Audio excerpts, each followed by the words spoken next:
Thank you all for attending Annotate Ed over the last 2 days. I hope you are leaving with as much enthusiasm as we are about all the unique and new ways you can use social annotation. I have the absolute pleasure of introducing you to the next two presenters. The first is Nick Denton. He's with the College of Pharmacy at The Ohio State University. He is also a Social Learning Innovator Award winner from 2023.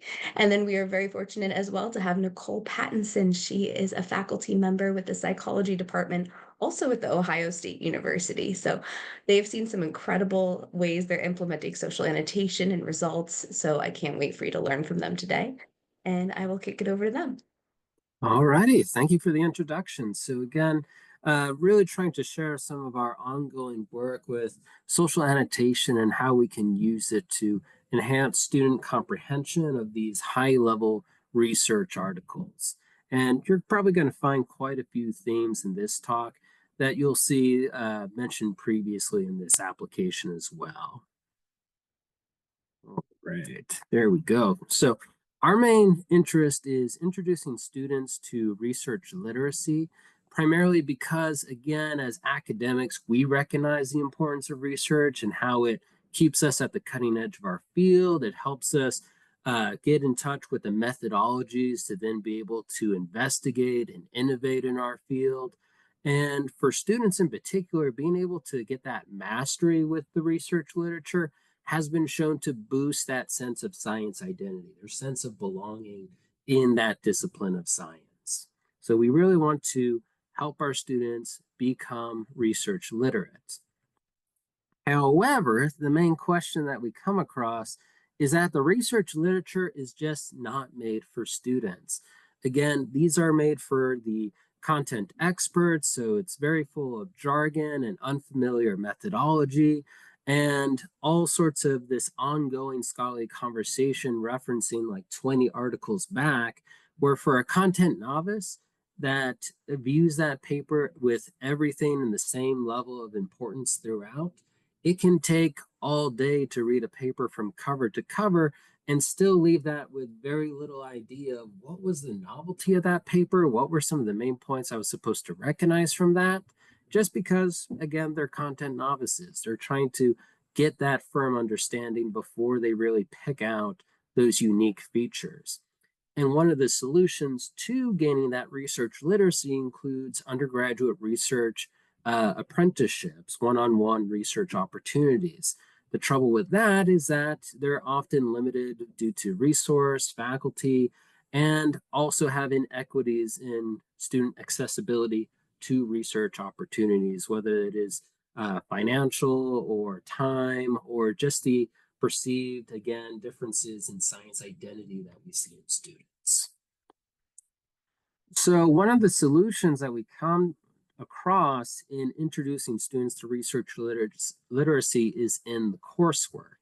And as we saw previously in many other talks, one of those methods in the courses to develop that is through discussion boards. But discussion boards have their own problems. If I just put a paper on a discussion board and say, go interpret a figure, what typically happens is that the students are going to flood to what they perceive to be the easiest figure.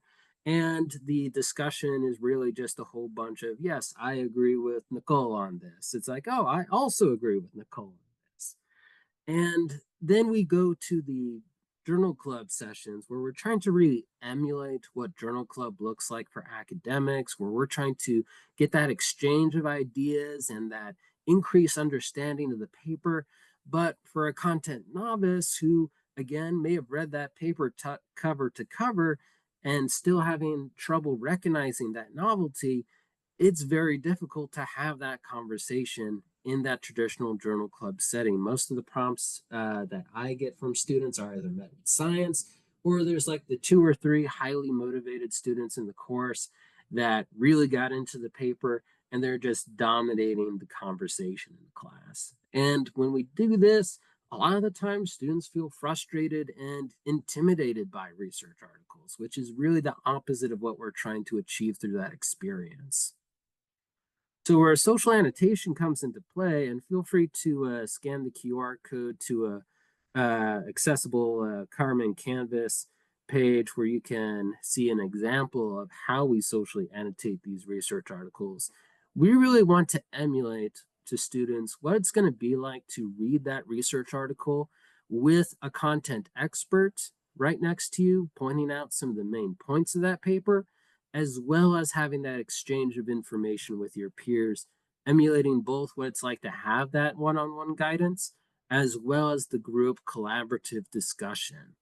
So in these research articles, I task students with three things. First, I seed the article with instructor annotations that will assess student understanding on main key points of the article.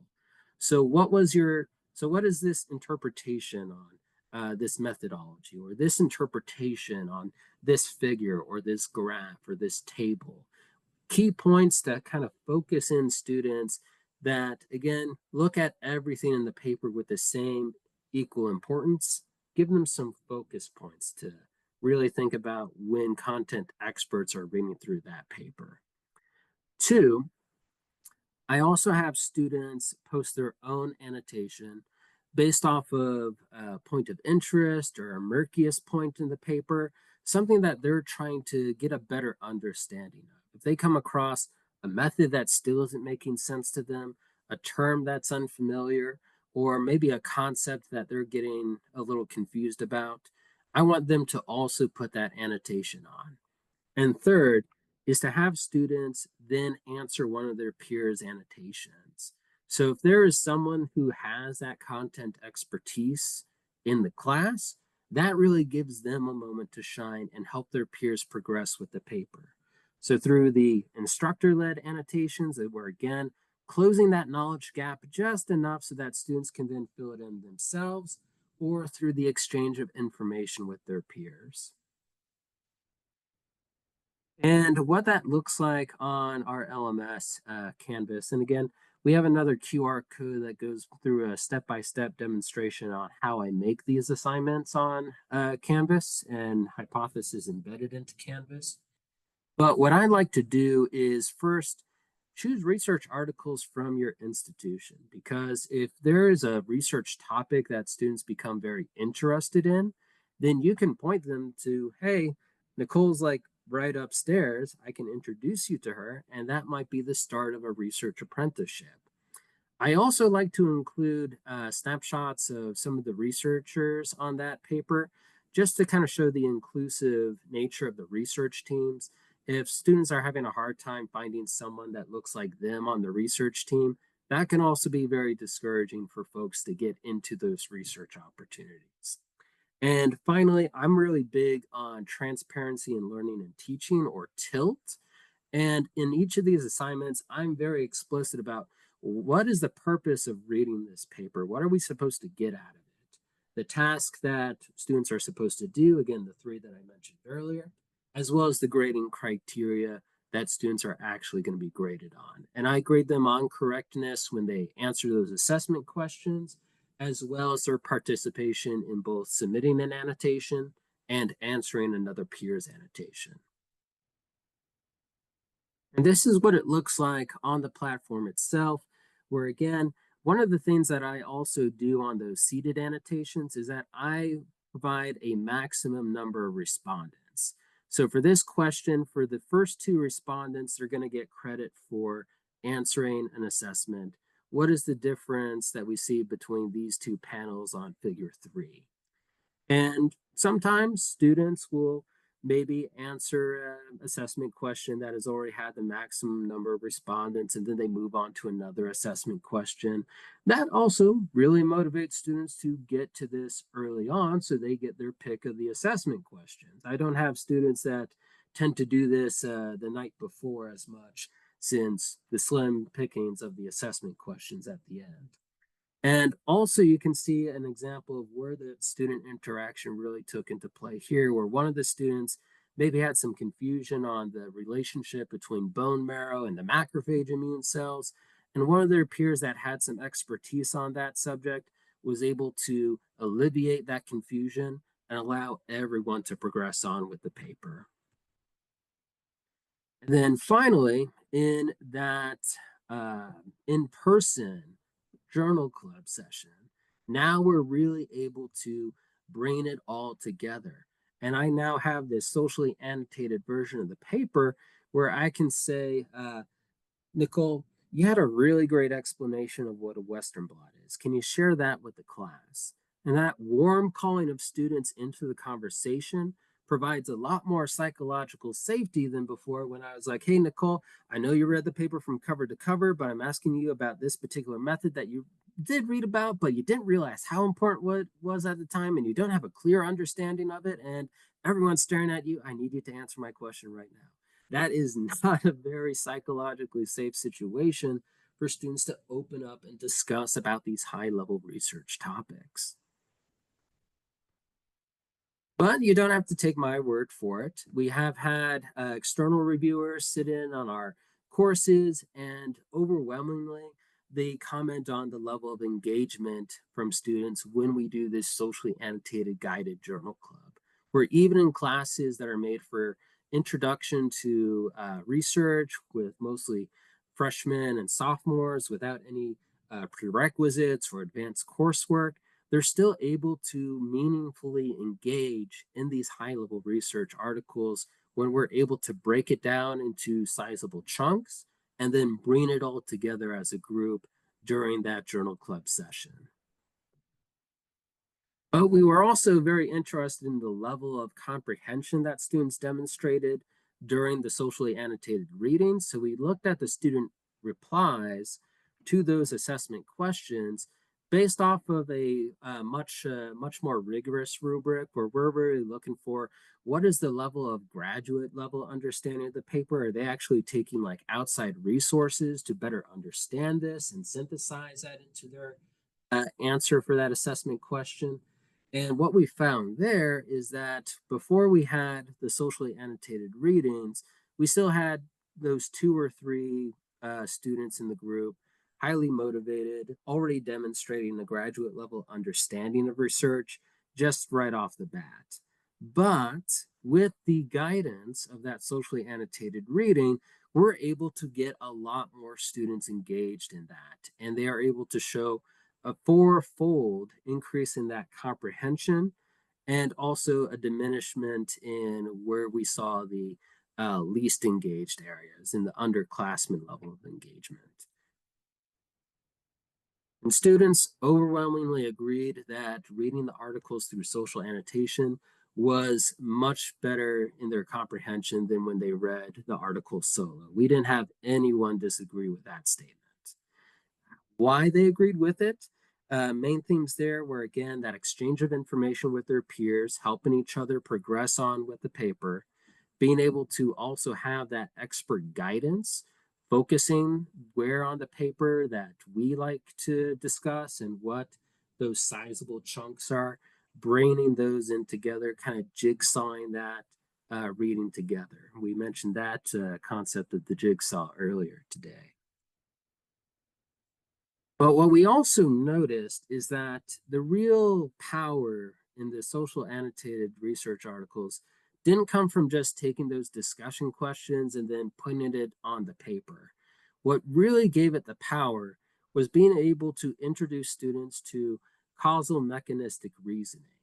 So instead of just saying, hey, provide your interpretation of figure one without any real guidance on what the process of interpretation is, instead, what we found is that the assessment questions that had the richest discussion among students were those that broke it down to the original concept, like describe what a Western blot is, the method that this figure is going over, and then bringing it back up to the phenomenon in question. What is a Western blot, and how are the researchers using it to answer this hypothesis?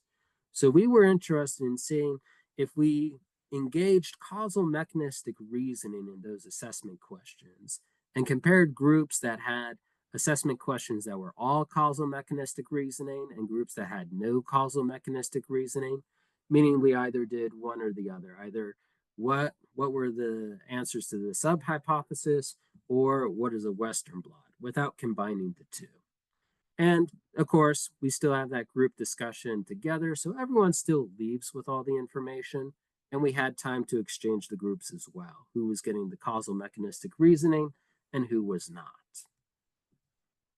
And what we found there was a little bit more of a mixed bag, but still overwhelmingly positive, where students found that those assessment questions that engaged in the causal mechanistic reasoning, that broke down the mechanism and then brought in the phenomenon that was being discussed, we got about 80% agreement, or at least no disagreement to that statement. And when we looked at the level of comprehension, and again, these are both student groups that did social annotation. But we found that if that causal mechanistic reasoning was lacking in the assessment question, we started to go back to those original levels of graduate level understanding. What really brought in the power was being causal mechanistic reasoning in that social annotation.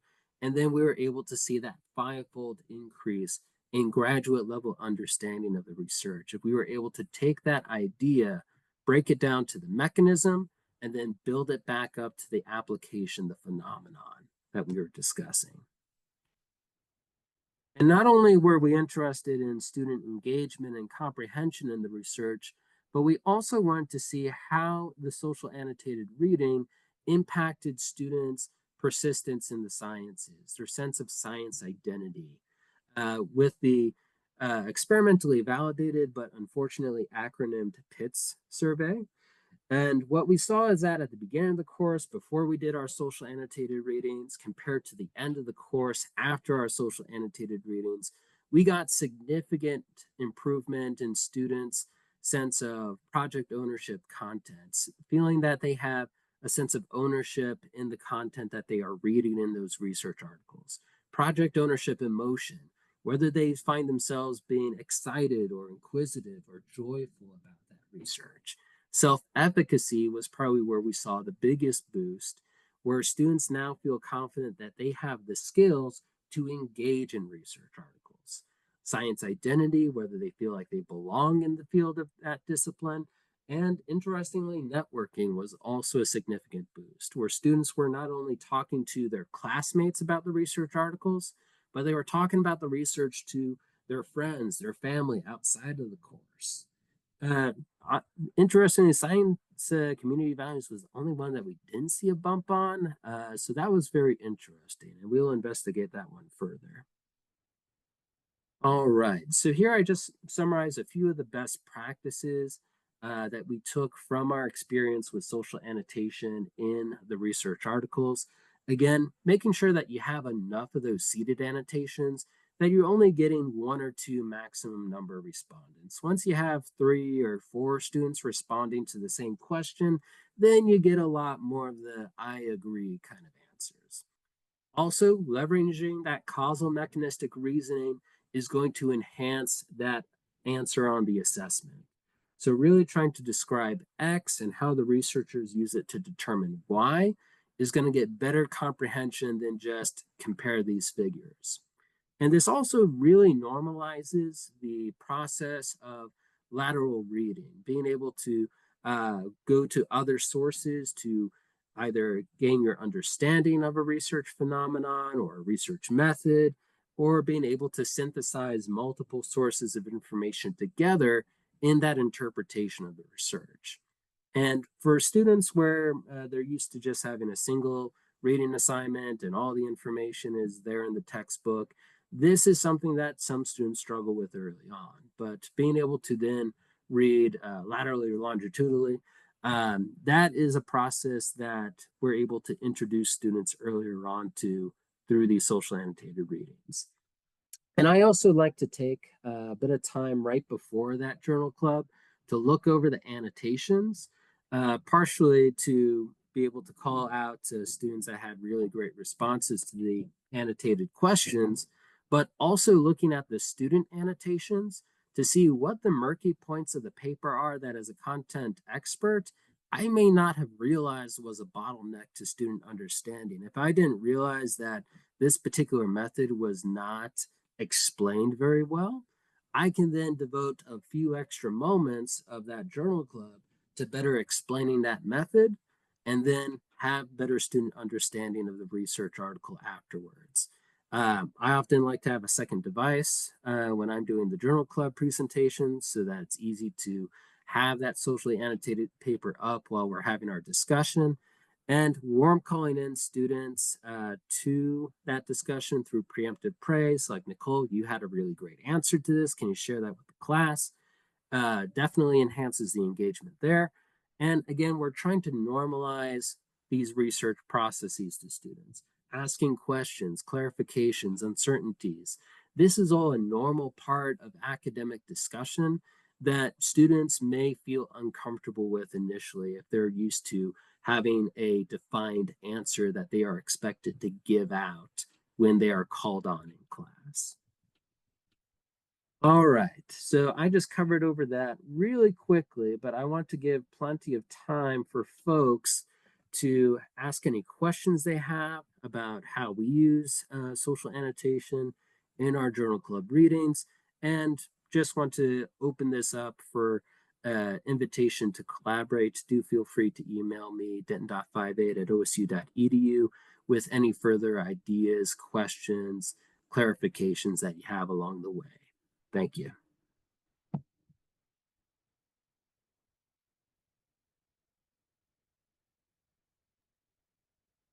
Awesome. Thank you, Nick. I actually have a question for both you and Nikole. So I know you both teach in the fields of science, and I'm sure you've seen very similar results in comprehension and everything. Um, but what have you both done differently, and what have you done similarly between psychology and pharmaceutical? You want to take this one first, Nikole? Sure. So, I think the way that Nick has described how he's using social annotation is very similar to how I'm implementing it as well.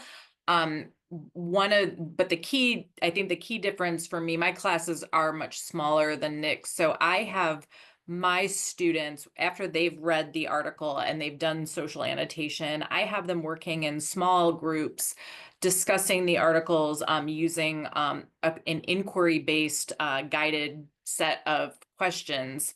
So the questions are, and they're not necessarily the same questions that they've seen in the social annotation. The social annotation questions I put in ahead of time kind of, help them with breaking down the article, and then I see the discussion sort of putting it all kind of back together.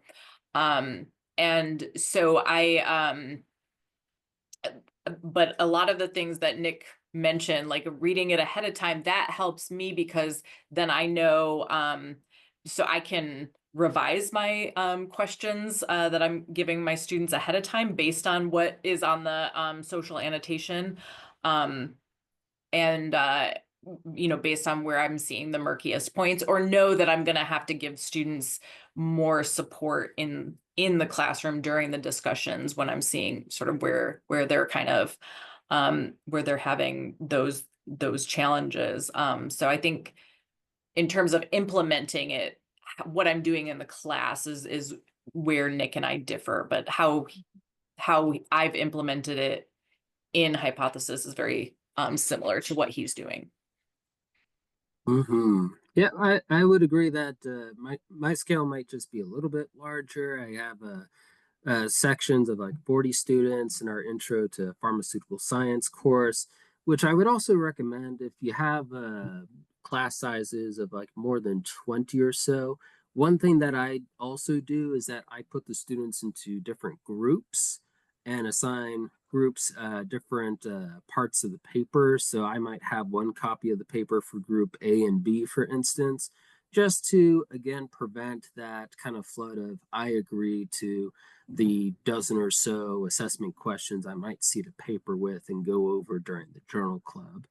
We do, however, have some preliminary observations with using this method in both completely asynchronous courses, where we have also seen some similar trends of increased comprehension and also a bump in student performance on some of those research assessments that they are submitting asynchronously for the course. And we've also implemented this to graduate student journal clubs as well. So whereas we were doing this in undergraduate courses, we've also seen in graduate students an even higher tier of understanding where students are, from what I've seen, posting almost entire paragraph answers to these assessment questions and really having rich conversation about, like, well, yes, they used this mouse model, but they really could have used this one. It's like, hold on, I used this mouse model before, and I'm not really sure in agreement to that. So it's just even further enhanced as you go on to the next level of training as well. That's awesome. And do you either of you assign like participation grades or any grading to the different activities? And what does that look like?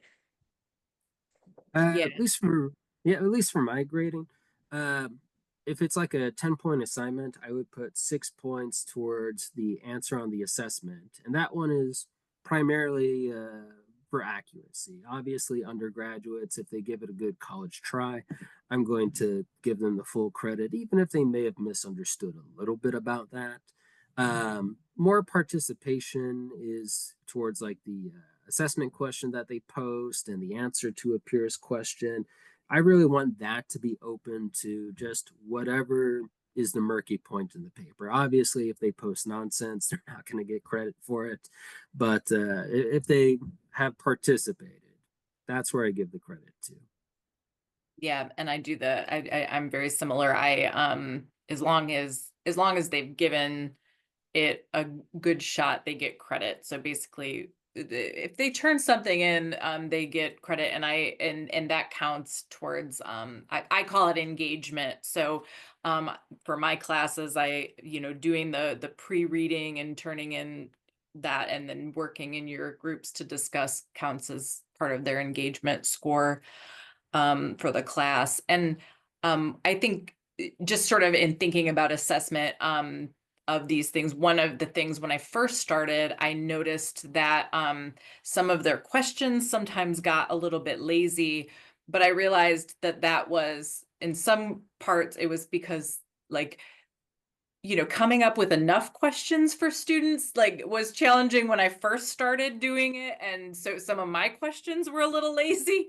And so they really use your questions as a model. So as we sort Mhm. of figured out the causal mechanistic reasoning and sort of moving towards that, their questions I noticed started getting better in terms of what they were asking. So the better your questions are, the better theirs are, I found. That's good. And then you've seen a lot of results from social annotation, from persistence in the science to comprehension to engagement in the class.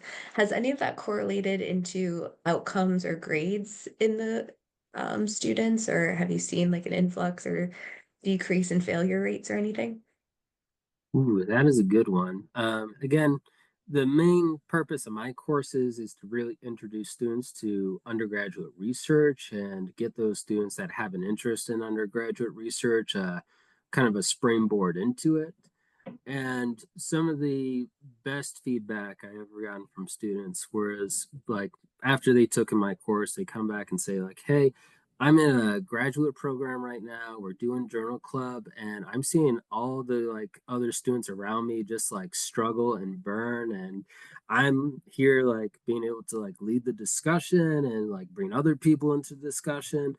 And I wouldn't have been able to do that if I didn't take your course and we did those socially annotated like journal club readings. So that's the highest praise, in my opinion, students feeling that they are more than prepared for the next step in their training. Yeah, I would say sort of similarly, I haven't done any kind of formal assessment of the final grades or grades on like exams, but I have definitely gotten the feedback from students that they feel more like when we switched to using hypothesis, they felt more comfortable. So I mean, I've kept it now, so I don't have that A/B comparison, but the students do talk about how much it it helps them break down the article and understand it and build their own confidence. And I do feel in the discussions and on their written assignments that there is a better understanding of of the material. You can sometimes, when you're reading student writing, you can kind of tell like whether they're kind of regurgitating what they heard or whether they understand what they're saying, right? And those can be, it can be difficult to suss those apart, but I would say like I definitely have a sense that there's more understanding of what they're talking about. It's less of the regurgitation. That's good. And more original thought and, Yeah. conversations. I know we're at time. I wish I could talk to you both all day. Thank you so, so much for this session. This is some of the most impressive data we've seen around social annotation. So just thank you so much for sharing it with this audience.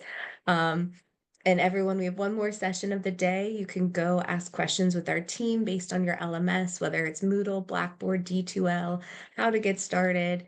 You can ask them to show you the new at mentions feature that was launched yesterday. So definitely go check that out. Yeah, I see your eyes popping, Nick. You can now mention your students and it'll notify them via email when they've been commented. So definitely go ask them, check it out. And just thank you both for joining us today. This was great. Thank you. Thank you for having us. Thanks all. Take care. Bye.